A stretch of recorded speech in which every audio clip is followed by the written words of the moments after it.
教育释文第65集。什么是形声义？义形本身就会发声，是为形声义。有影无？让我们继续看下去。甲骨文这字下面有一个空，所以这字就读空，一声空。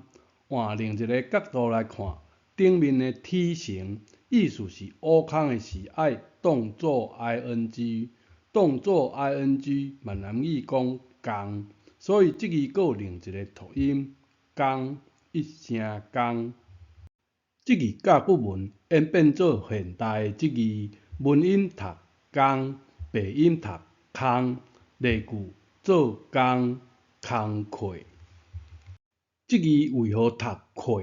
因为甲骨文画一个鸟兽靠伫树蛙，读音就并靠画切读课。这字的读音是为两个静静音的音切组合成新的读音。这字甲骨文是盛开的花蕊，花伫盛开的时上水，而且会垂落来，所以这字米的鼻音就是水。讲到真水气，画面真水，爱水毋惊流鼻水。写这种甲骨台语文，是毋是全世界的人拢看有？也是写这种半暝仔对人走的怪字，教育部教的啦？有人要写无？有无共款的选择在你啦？换来讲，这字一个人徛伫下面的一环，就是徛伫位置，读音位，国位位置的位。另一个解读，下面一环是释义，也是发音。一环是伫下骹，鼻音就读下，三声下，人的计数单位。例句几个，大家好。另这字读骹，半声的计数单位，一骹字，一骹尾仔，一骹手指，才是这字骹，毋是人的计数单位哦。教育部乱教的，咱莫乱学。这字甲骨文会发音无？会啊。字的意思就是日月要当伫在中，在意声，菜知影的这字在。这字甲骨文就是在，在时仔的在。日月当时伫草中，应该是伫满月的前后日才有的天象。月亮伫要落山，日头拄要出来，就是伫满月的在时仔。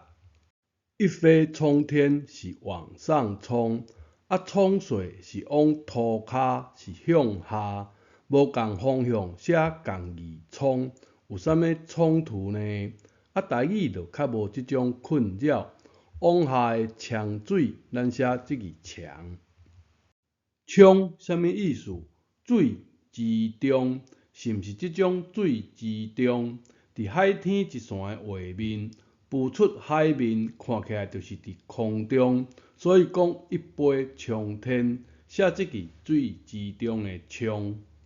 先讲这字冲，是为着讲甲骨文的这字动，字形是将入将出。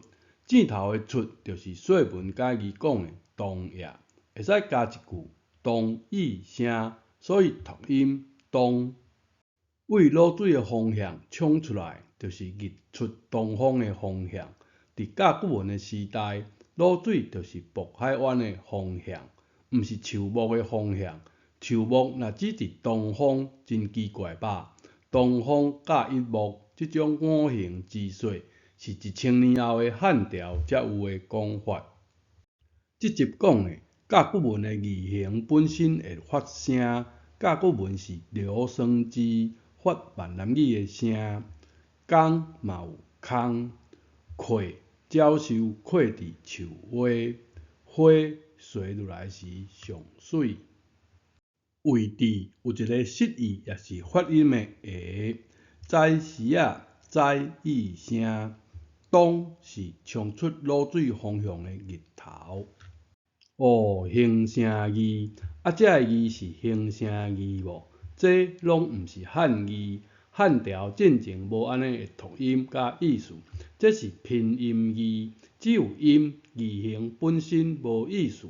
为何讲毋是汉语？是我乱讲哟，真简单，查看康熙字典，完全无现代中文认为的意思，是北方大音字，是另一种形式的外来语，就亲像你无应该甲麦当劳当作是某种的劳工啦。这集讲到这，感谢你的收看，咱下一集再会。